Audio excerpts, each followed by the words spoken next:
Welcome into the Off-Brand Sports Podcast. In today's episode, we're going to be doing some deep dives on the Toronto Raptors and the Vegas Golden Knights. Before we get into that, though, we have one big news story that came out today.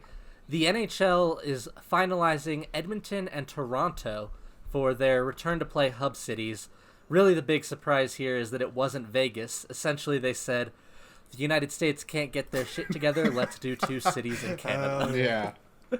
What do you guys think of this? Like, are you happy with this? Or you think Overall, I think this is the right decision by the NHL. I agree. Having the opportunity to be in Canada is obviously, I'm not going to say right, because most of the teams are down here in the States, but it definitely will boost ratings throughout Canada.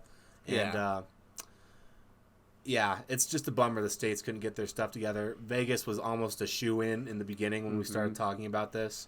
And it was hard to see the NHL moving on without Vegas in the equation. So it's interesting to see them stay, north of the border. Yeah, I agree. And like you said, like most of the teams are in the United States, but most of the players are from Canada. At least, I don't know if it's a full majority at this point, but it's like 40% or something. Biggest number of players, is from Canada. It's Canada's sport, even if a lot of the teams are from the United States, so it makes a lot of sense to have it there. They're going to get good viewership. I mean, it's not like they have fans in attendance anyway, so it doesn't matter too much where it is. I just think it's interesting. Like you said, it looked like Vegas was a lock, and then they've had a spike in Corona, so they had to move on. Yeah, same with Florida, so it's going to be interesting to see what the NBA does there. No, that's what I'm NBA thinking. Might have to take their decision back too. Maybe they go to Toronto. Yeah. They've got a team there. I'm dead. Yeah, man. No, I was looking at tickets to Florida just because I was curious, because that's what first started. Like, the airlines are all gonna try to just give you dirt cheap tickets if shit's about to shut down. I mean, you can get a ticket to I don't know where, like Jacksonville, for like $60 from Denver. Yeah. Oh, wow. Nice. Yeah, they're gonna struggle. I feel like they're coming. The airlines have been struggling hard. Oh, yeah. But Yeah, and that's gonna continue for a while. I mean, they were going back to normal, but the uptick again. So my thoughts about the two cities. In one of our Avs pods, I was saying, Vegas is obviously a lock. And then my second city, it's gonna be East Coast Canadian. So I'm thinking probably Toronto, but who knows? Actually, maybe one of the other, Columbus or something. I did not see that Toronto was gonna be the only one on that list that I had predicted there. I thought Vegas was for sure gonna be in there. But I do think it's a smart decision by the NHL. And, it is a big win for Canada to have two of the cities that are being hosted.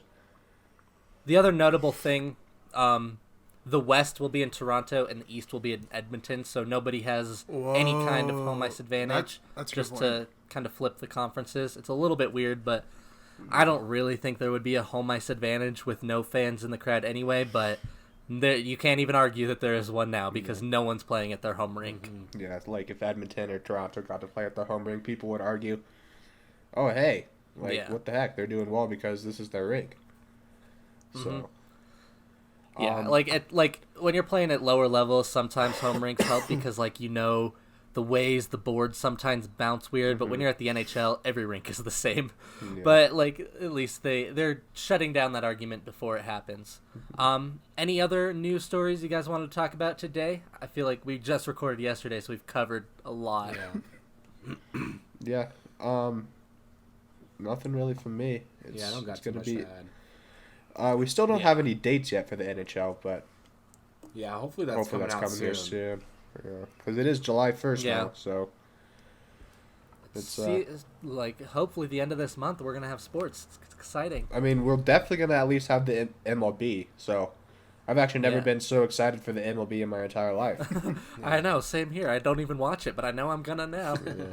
I mean, I do watching MLB, but not religiously, like the Avalanche or the Nuggets or anything. But It's going to be an interesting season. Oh yeah, the Rockies signed freaking Matt Kemp last night, so that was a bit interesting. Yeah. Plays Ian Desmond. Yeah, but he's old and used to be really good, so. Yeah. So we'll see how that goes. The other thing I want to talk about, not really a news story, but we did a deep dive on the Pittsburgh Penguins yesterday, and when I was editing it, I realized that we completely failed at any point to mention their goaltending situation, which is funny because it's a fairly interesting goaltending situation. So I just want to get you guys get some quick thoughts on that. Who do you think starts, and how short is the leash? Marshall, why don't you go ahead and start here? Well, I was looking at the stats yesterday, and they have one goalie that is above 900, well above 900, and another goalie that is well below 900 save percentage. So, if we're talking about who has earned the right to start at the beginning of the season, it's got to be Tristan Jarry. Even though Matt Murray has brought them 2 Stanley Cups, I think that Jarry is their guy for the playoffs, and not only that, for the future. I think Matt Murray is going to be out of town, if not this next season, the season after that, which is very weird to say. It's been like a goaltending carousel in Pittsburgh. Yeah, them in Washington. They just keep developing good goalies, and they can't hang on to everyone. Yeah, at least like Braden Holtby has been there, but then they just like keep getting, Grubauer, the year that they won the Stanley Cup, was their like majority starter throughout the regular season, but then Samsonov he started now too. sucking. Yeah, like they went down 0-2 and to Columbus in the first round, and then they gave it to Holtby, so then Holtby took it the rest of the way. I mean, they've just for the past decade, they started with Varlamov, went into Holtby, then they had Grubauer for a little bit, sent him to Colorado. Then now they've got Samsonov coming up. Like, some teams just seem to know how to develop goalies. Pittsburgh, another one of those. So I think that Murray is going to get the start. I don't think he deserves the start. I think Jarry deserves the start, and I also do think Jarry will be their goalie of the future, like move next year and forward. But I think this year they're going to roll with Murray, even though I don't think it's the right decision. The coaches have said they have full confidence in Matt Murray. It's just sometimes teams tend to go with the vet even when it doesn't seem from the outside like the best decision, and I think that's kind of what this is here. I mean, but going back to Washington, they started the postseason with Grubauer. Yeah. And switched it over to Holtby after he went 0-2. So he was their regular starter throughout the regular season, and Jarry has been for the Penguins this season. So I mean, they've split time pretty evenly this season. I mean, yeah, but he's also way outperformed Matt Murray. Yeah, he has definitely outperformed him. But the coaches have said they plan on starting Matt Murray. I think they start him game 1. I think Matt Murray starts. I think it's a very, very short leash. Yeah, based on credentials alone, I think you give Murray the start. Not that Jarry hasn't earned it, but the more experienced players going to take. I feel like we touch on it every time. This break is going to help every single team across all leagues. Yeah. So it'll be interesting to see how they start off. Like you said, Billy, he's going to be on a short leash though. So I have a question then. If Matt Murray comes in and outperforms Jarry during the postseason and helps Pittsburgh make a decent run, second, third round, do you think that's going to change the mind of some of the executives in Pittsburgh going forward on who their goalie of the future should be? I don't. I mean, I never say never. Maybe he puts up 5 shutouts in a row or something crazy and wins them the cup by himself, wins a Conn Smythe, something crazy like that. But if just performing well, and I don't think that will be enough. Yes, something absolutely crazy could happen, and he could have the best playoffs of his career, and maybe that would sway some people. But I think just performing at a high-end goalie level would not be enough to sway me on who the starter of the future is. What if Murray wins the Stanley Cup? Well, then he's got 3 Stanley Cups, and then obviously how are you going to let him go after that? It depends on how they win that Stanley Cup. Does he put up the 8.99 that he had in the regular season, and then Crosby and Malkin carry them to a Stanley Cup, or did he put up a 9.15 and win a Stanley Cup? I don't know. You don't win a Stanley Cup with bad goaltending. You don't. Probably not, but hey, things can happen. I don't know how anything can happen. Presumably, yes. I'm going to say if they win a Stanley Cup, they probably roll with Murray moving forward. But, like, I'm not going to say it's a guarantee. Like, they could win a Stanley Cup in a weird way where Murray didn't actually play that well. Yeah, that would be a very weird Stanley Cup. Because Yeah. every single... I mean, you don't generally win a Stanley Cup with bad goaltending. I'll give you that. Yeah. But yeah, it's going to be interesting to see how that plays out. Yeah, I'm definitely curious. It's one of the more interesting goaltending rooms to watch. But let's go ahead and get into our betting segment for today. Just a quick look at where we're at right now. I'm riding a 3-episode hot streak right now. I've done 3 parlays in a row, so I'll stick with that this week. But before we get into that, I'll let everyone else talk. Marshall's sitting at 2-2 with a bet pending, and Zach at 1-3 with a bet pending. So I currently just overtook Marshall by a couple dollars for the lead this week. For those of you who don't know, I haven't mentioned it in a couple episodes. Basically what we do, we started with $5. Every week we place a $5 bet. All our winnings at the end of the year go to the charity of the winner's choice. We'll see who that ends up being. It's a close race at the moment. Marshall, what's your bet this week? So in the spirit of 4th of July, happens every year. It's the Nathan's hot dog eating contest, and I wasn't gonna take the Chestnut favorite because it was like minus like $12.50 or something. So yeah, Pretty heavy Billy favorite. helped me out and showed me that the over and under was 72.5 hot dogs, and I gotta give my man Joey Chestnut the benefit of the doubt and going over 72.5 hot dogs at minus 150 odds. Dude, what a tank. He's huge. What's very interesting about these guys is they're not that big. Like Joey Chestnut's just like an average Well, size dude, yeah. guy. Oh, really? There's I've never no seen way. There's no way you can have that many calories in like a.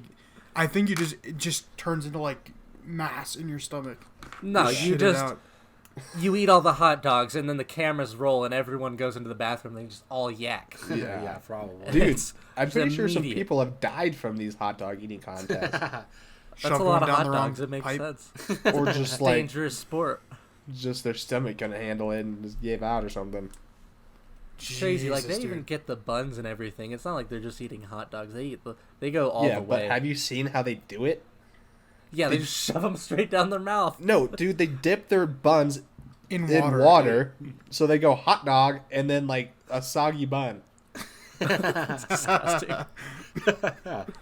Which Yeah, is these are disgusting. like I could never like I don't know. I could eat a lot of hot dogs. I could not eat 73. I could probably so- gas about 5 hot dogs in my stomach. Feels Yeah, exactly. And I wouldn't do it in Have like you a been minute. dipping I'd your do it in buns? like That like is- an hour. That's a good point, Karim. I haven't been dipping my buns. Well, let's see it. I man. probably could put down 7 or 8 if I'm. Maybe Yeah. I'll do my own hot dog eating contest one of There these we days. go. and Just post with Joey on the- Chestnut, I don't bro. know, like yeah.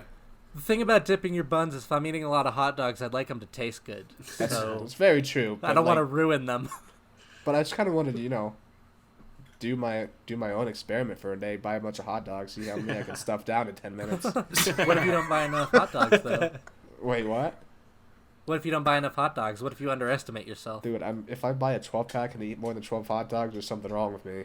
You got to join the fucking Nathan's hot dog eating contest in that case. I That's don't know. I think he's still the about only 60 hot justifiable dogs reason. down from the contest. It's like you found your calling. All right.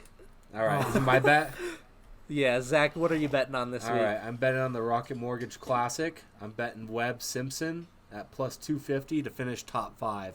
Taking a safe bet this week. Get my record back up. So, yeah.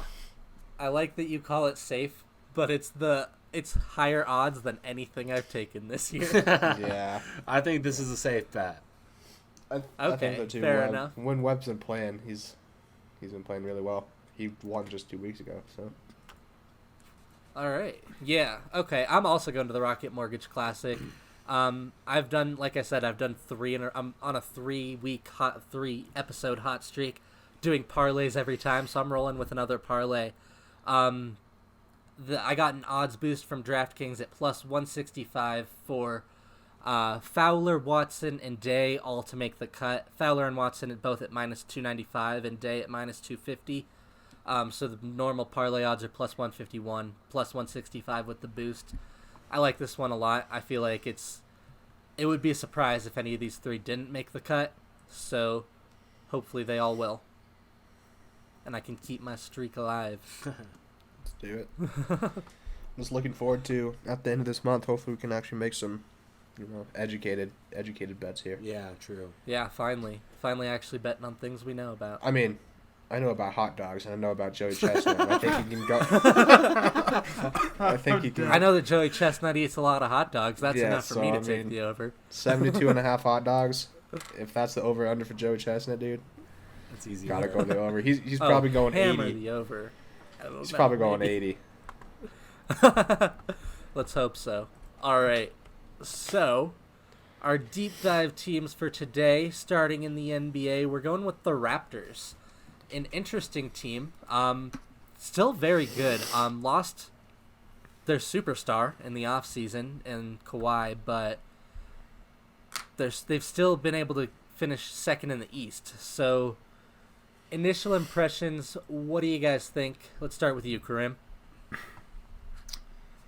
I mean, you kind of said it. They lost their superstar, and I really don't feel like they lost a step in terms of just competing every night. Obviously, when you don't have Kawhi on your team, that's some big shoes to fill. But I mean, they're doing okay. I mean, you got Fred VanVleet. He's looking really promising on a nothing contract. You got Pascal Siakam, really young core almost, and Kyle Lowry kind of. I don't know how old this dude is. He has to be like He's 33. Jeez. I mean, but he's still. He can still play, man. He's balling. So yeah. I'm gonna give it to him. You got some veterans in Marc Gasol and Surge. Yeah. I mean, you got two really good defenders. I mean, I guess Gasol might be a. I don't know. I mean, he's playing, man. So I mean, talk about getting up there in age. Yeah. Gasol's 35 now, so. Gasol's 35. I mean, yeah. Fuck, dude. You just gotta honestly just stand there. Yeah. Just try to run up the court. But, I mean, they got really young players that are looking pretty promising, and then they got some vets to even them out. They don't have that superstar factor, kind of like we were talking about OKC, but I mean, in the East, where the East is so weak, other than Milwaukee, I think they can play, man. Mm-hmm. Yeah, I definitely, I agree. I think it's really impressive to me that they were able to lose Kawhi and just continue rolling, basically. Like, maybe not quite as good as they were last year, but absolutely still playing well enough to be second in the East. So I don't want to say they haven't lost a step because they're not quite as good, but they're still a very, very good team. Zach, what do you think? Right, they've definitely lost a step with losing Kawhi. That's clear. To me, they're in the same kind of bracket as the Nuggets and the Jazz and teams like that, where they're really solid teams, but they're missing that next player to make them great again. And past this year, I'm not really too sure how I feel about them. They have a lot of players coming up on expiring contracts. Fred VanVleet, Marc Gasol, they're all Serge Ibaka, that's right. And I'm not too sold on them past this season. Kyle Lowry is going to be their best player, but after this season, What? because they're going to lose a lot of players. You think? Siakam's going to be the best player for a long time. Right. Oh, that's right. They just signed him, huh? Yeah, That's my he's bad. still only 24 years old. Right. Or 25 years old. No, sorry. Well, if, in my opinion, you have to beat the best before you can be the best, I still think that the Raptors have a legitimate chance of winning it all again this season, at least making it to the finals. Right. This Milwaukee Bucks team, especially Giannis, has not proven that they can actually perform to their standards in the postseason. That's true. And Toronto did that last season. Nick Nurse has a very solid structure going on in Toronto. And although they did lose a couple of guys, Danny Green and Kawhi, obviously, they have improved internally by a long shot. I mean, Pascal Siakam is getting into superstar status. He's not quite there. But he's been one of those guys that's kind of slower to develop, but his development really started in the postseason in 2019. And when I was watching those games against Golden State, I saw that this kid is going to be something else, and he's only carried that over into this season and became their true like go-to scorer. Right. I mean, Norman Powell, a bunch of guys have just, like stepped up this season. Kyle Lowry is still just balling at 33 years old. And a big knock on him was that he was never a postseason performer. But so many things just got knocked out the window last season with this team. Like they could never get past Cleveland when LeBron was there. And then, LeBron left. And then they're like, oh, well, Milwaukee's going to steamroll these guys. And it just didn't happen. Yeah, to me, there's still the third team in the East, though. I don't know what you guys think about that. I don't think they're going to make it to the finals. Who do you got number 2? Well, actually, number 2 is God damn it. The Celtics. Oh, really? Yeah, Celtics 2. And then I'll take... Is Kemba again going to come back? I'll even maybe take the Heat instead of the Raptors. Okay, interesting. Yeah, to me, I don't think they're going to disagree with that, make the finals. Well, how come you would take the Heat over the Raptors? Just look at their record. They're way younger. They have 41 wins on the season. The Raptors only have 5 more. Yeah. But and they've lost a bunch of players. The Raptors? Yeah. In comparison to last season, they've lost a couple of players, yeah, but like I was saying, they've improved a lot internally, and Nick Nurse is probably the best coach out east right now. Yeah, that could be, but losing Danny Green and Kawhi Leonard definitely hurt them. And they're not the same team anymore. And Kawhi carried them through they would have lost to the 76ers in that game if it wasn't for Kawhi. They wouldn't have moved on. Literally. I mean... Yeah, but that's the game of basketball. That's right. fair. No, I totally agree. So it's just like without Kawhi, like I said, they're a second-tier team. And it hurts to say, kind of like the Nuggets, but in the Jazz... Teams like that are second-tier temes. Okay. I mean, okay. All right, so then... Yeah. Go ahead. Karim, go ahead. No. You go. I insist. All right, I was going to say let's get into our verdicts then. I think I know where you're going, Zach, but let's hear it. What, contender or pretender? Yeah, I got to go pretender here, but they are definitely a solid team. I think their record is a little bit higher than it should, but that's just my opinion. I think Boston is definitely a better team. So, pretender for me. Okay. And Karim? I mean, Marshall says this literally every time we talk about NBA teams. There's just not much wiggle room. Like, I don't know, like, when has I think the Pistons, when they won the championship, was the last team where there wasn't, like, 2 superstars on the roster. Yeah. So, I mean, obviously, I don't think they're going to be able to contend for a championship, but, I mean, I think they can make a really deep run just based off of you have really smart vets coming in with really young, high-energy players that they've all they look like they've gelled really well. So, especially when you put that on Boston, who hasn't really had much time to gel because Kemba came in and Kemba came out, and really it's just Jaylen Brown, and I don't know. I think I'm high on them in the East. I don't think they're going to win a championship, but I think they can contend. Who knows what happens, man? All right, we finally have a disagreement in this series. Marshall, what's your verdict? I'm going contender, guys. Like I said, you have to beat the champ before you can even put yourself in the conversation. Milwaukee, like I said, has not proven that they can be the same team that they are in the regular season and the postseason, and that includes Giannis. He's just not the same player. A majority of this team was on the roster last year with the championship. Yes, they did lose Kawhi, and yes, they did lose Danny Green.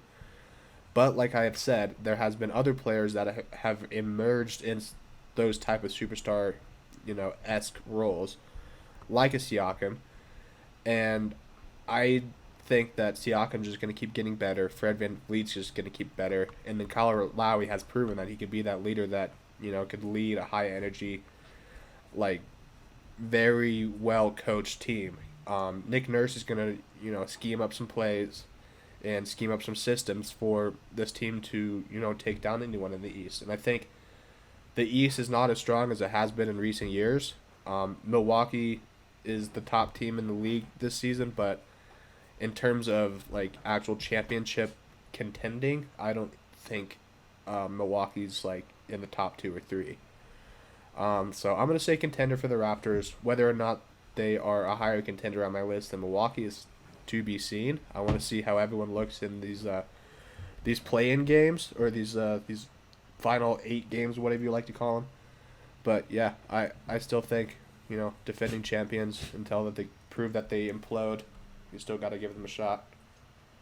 Yeah, I agree. I'm going contender for the Raptors as well. Basically, for me, it comes down to conference. If you threw the Raptors in the West, I probably wouldn't call them a contender. Right. But I think in the East, it's not quite that same gauntlet.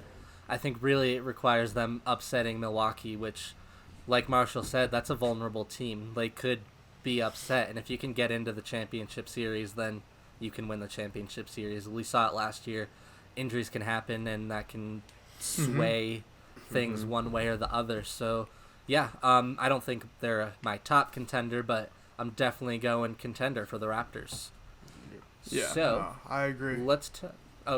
Yeah, definitely. So let's talk NHL. Let's talk about a team who's been in a cup final in the past couple of years and has only been around for the past couple of years. The Vegas Golden Knights. This team is stacked. So this is the best Knights team, I think, of their 3 years of existence. Their top-end talent has always been their kind of what they were lacking, and now they have it with the re-emergence of Max Pacioretty and then Mark Stone there as well. They do have superstars on the team now to go along with absolutely elite depth. So this is a very good team. Initial thoughts, Marshall, let's start with you.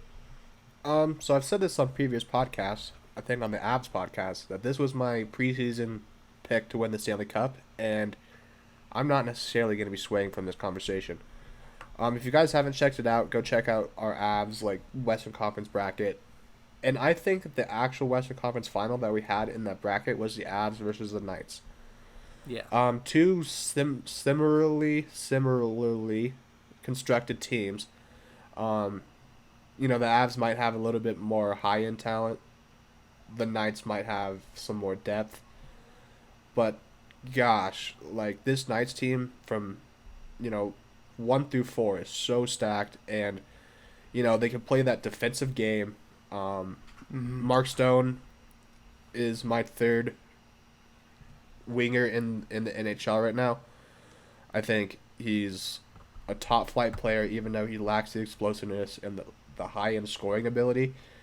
But still, Max Pacioretty, people forget about Stassi and Willem Karlsson and Marchessault and Riley Smith, just all the way through the roster. And they have the guys like the Ryan Reeves and that can play that kind of dirty game that you need in the postseason. So, yeah, I like this team a lot, and I could see them definitely going far. Yeah, this just go. Yeah, Zach, Vegas is go ahead. Oh, sorry, but Vegas is just the kind of team that I really enjoy watching. They're they're high skilled and grindy at the same time, which is kind of something that you don't see too much. And I'd like to see the Avs maybe adopt a little bit more. And I'd like to touch on their defense as well. Their defense a little bit looks like on the older side, but still very highly skilled. A lot of players on this defense can still move the puck up the ice and turn it to the forwards that are very highly skilled as well. They also have very good older veteran depth, like good Paul Stastny types, players like that that can really bring the punch on that third line. Yeah, and the younger guy they do have on defense, Shea Theodore, who I think this guy might win a Norris in his career. Not this year, but a very, very good defenseman. Absolutely robbed Anaheim in that trade. Yeah. I think that big X factor for me. Karim, what are your thoughts on the Knights? I mean, everyone's saying it. I mean, their lines 1 through 4 can play with the best of them. I mean, you guys already hit on everything, really. They're flashy, but can grind you out at the same time. They can hit you with skill. They can hit you with just pure effort. And, I mean, their goalie situation, that's something it's I wanted pretty to touch on. favorable. You got Flower. Yeah, And you got and Leonard. Of Leonard. all the Leonard's teams that big time have as well. of all the teams that have a decision to make it goalie, I feel like this is the best one because they have the two best goalies of like everyone that's kind of trying to figure out who they're going to start. Absolutely. Yeah, these are both number one goalies right here for sure. Yeah, exactly. I mean, Fleury's kind of had a down year, but that's why they brought Leonard in. Yeah, Leonard had a great year in Chicago, didn't he, last year? Yeah, Earned and himself back into the he's league. only. Yeah, well, he earned himself back in the league with the Islanders. Oh, okay. When did he win the Vezina, or he was? He was a won the runner-up. Masterton. Oh, he won the Masterton, and then he was a runner-up for the Vezina. And then Islanders let him go. He goes to Chicago, and then Chicago lets him go. So I'm not too sure if there's like character issues there, but in terms of like talent, Leonard is, yeah. I mean, I know there used to be some personal issues with Leonard, but it's kind of interesting to me that you have a top flight goaltender who just bounces around teams. Yeah. Especially with goalies who are kind of isolated on a team anyway. It's kind of like goalies are expected to be weird. So if they are causing problems, that's interesting. Like we obviously don't know if Leonard is causing problems or maybe it's just some weird coincidence. Like maybe Chicago just really believed in Crawford or whatever. But it's definitely interesting when you see a player of that caliber moving around so often. Yeah. I mean, he's played 3 games with the Knights so far, has won all 3 games, and has a .940 save percentage and a .167 goal GAA, and a shutout. So, yeah, I think that they're going to run with Leonard going into the postseason. I would, but I think, I don't know. I can't decide what I think they'll do. I would go with Leonard, but See, this is when you got a situation. cup-winning goaltender like Fleury. Yeah, it's another situation. I take the vet, the Stanley Cup winner here, and that's Marc-Andre Yeah. Fleury. I mean, he had a good mean- postseason last year, even though it was kind of shaky at the start. Yeah, he's had that throughout his career, though. He's been a shaky playoff goaltender. Yeah, I mean, he hasn't truly... If you look at it, though, Fleury has 3 Stanley Cups to him, but he's really only won one of them. I mean... Well, it's a team game. It's a team game. Yeah, but Well, yeah, but he hasn't been the starter the whole time. it he's is had a other team guys game, there. but if you're, like, a goalie, if you're just sitting on the bench, you're not really, Well, I participating guess. for the I team. guess, yeah, that's true. That's true. I mean, he did, like, take the Knights to the Stanley Cup that one year, and Right. there's no disrespect to Flower, but... No. Yeah, he has shown that he can be really shaky at times. And he hasn't had his best season this year. So, I think they brought in Leonard for a reason. They probably did. Give him a shot. And then if he starts, like, performing poorly in the postseason, go back to your trusty old vet. I mean, Fleury is getting up there in age. He's 35 now. Right. Yeah, not a young guy. Another kind of aspect of this team I wanted to touch on is the first draft pick the Vegas Golden Knights ever selected was Cody Glass. He's kind of worked his way into the NHL this year. What do you guys expect out of this kid, and where do you think he kind of slots in their lineup? Marshall, let's start with you. Okay, so, yeah, I'll start here. I really like Cody Glass. He was one of my favorite, draft picks out of that draft that Vegas was selecting their first draft pick with. I still think that he's, fourth, third line center, but he's only 20 years old. And I think that he's going to be a key part of their future, but I don't see him having a huge impact in the postseason. Okay. I think that maybe he uses this offseason to kind of take that step like we've talked about with a couple young players in this series. So I think I think he's going to be their third line center.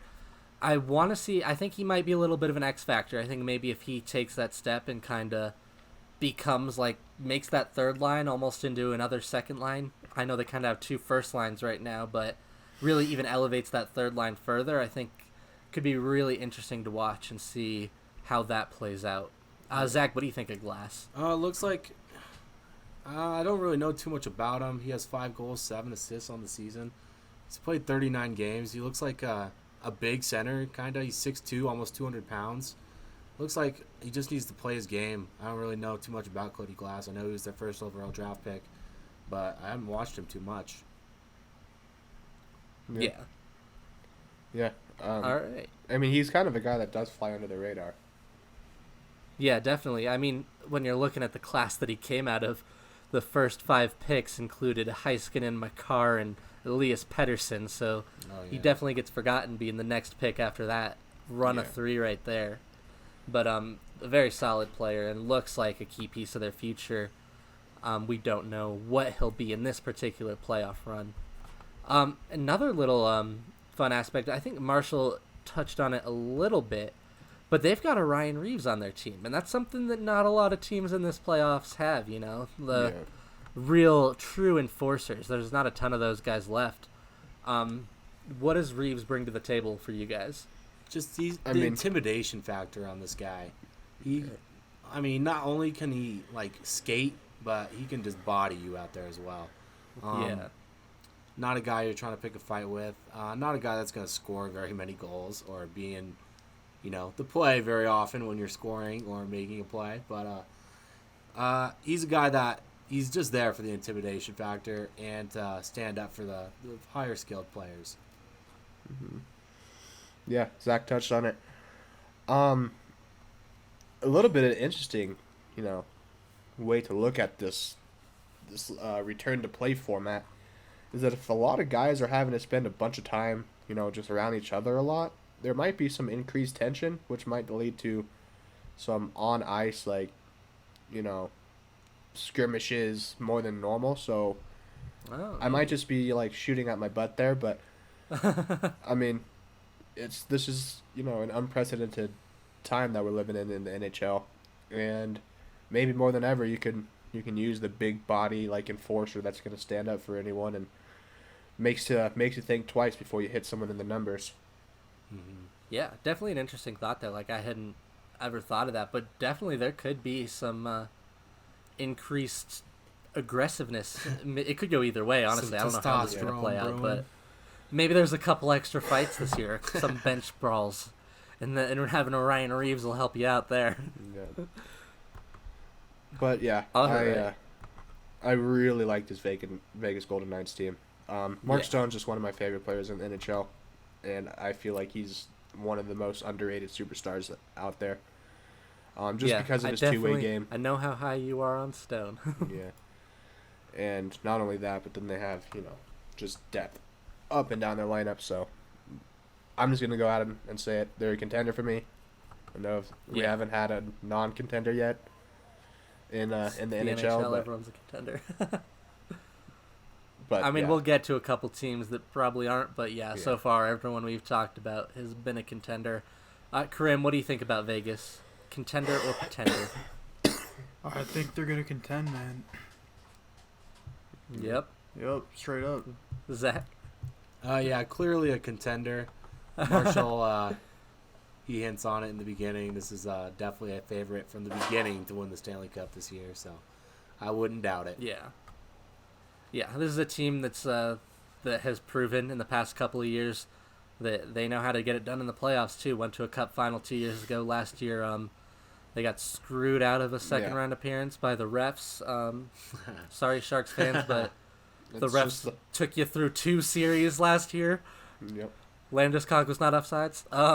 But yeah, the Knights, the Knights are a contender, and it's an easy one. If you win your division in general in the NHL, you're a contender. So, one of the best teams in the West, and as an Avs fan, one of the teams that I'm most worried if we do have to run up against them. So, yeah, definitely a contender. Any closing thoughts from any of you before we get out of here for this episode? I would say that Vegas is my biggest scare coming out of the West. Like I said, yeah. I feel like if Vegas and Colorado matches up in the second round, that is my Western Conference Finals team. Or Western Conference Finals. I think that's a likely Western Conference Final for sure. All right, but yeah, that's it Yeah. for me. All right. Well, thank you to everybody for watching this episode. You can find us on YouTube, iTunes, Apple Podcasts, whatever they're calling it, or Spotify. Check out some of the other podcasts we've got going on around Off-Brand. You've got a Top 10s podcast, and we touched on our Avs fandom a little bit. We've got our Avalanche-specific podcast. So, check out everything that sounds interesting to you, and we'll see you guys in our next episode.